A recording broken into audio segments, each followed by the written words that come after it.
Здравейте на всички, аз съм Мак Розали и телефонът за връзка с мен е 0878 313 005.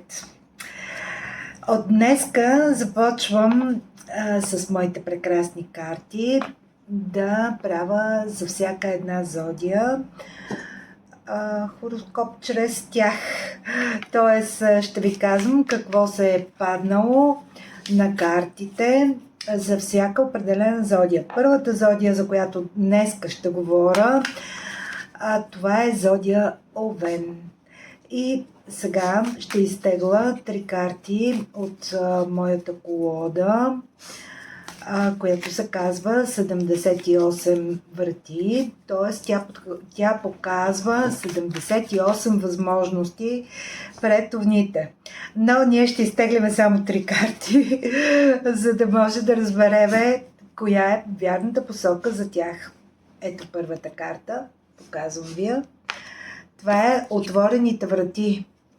Отворените врати, които ще могат да донесат много нови придобивки при овните.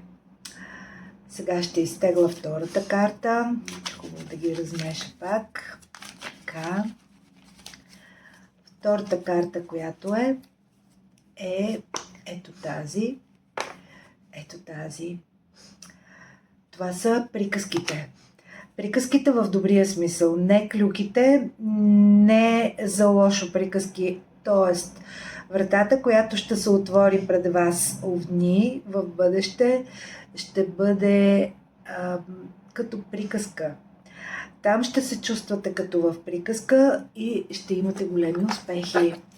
И последната карта, която ще изтегла, да видим какво ще бъде края на тази приказка и на тези прекрасни неща, които ви се паднаха. Така. Ще се чувствате все едно джин ви помага. Ето я картата. Картата на джина. Това е, ще имате отгоре ви се дава. Отгоре ще ви покровителстват и отгоре ще ви показват верния път. Прекрасни карти ви се паднаха. Много съм щастлива. Бъдете благословени. Аз съм Мак Розали и винаги може да ме намерите на моя телефон 0878 313 005. Утре ще говоря, ще направя същата прогноза, пак с 3 карти за следващата зодия. Така че бъдете на линия и ме гледайте.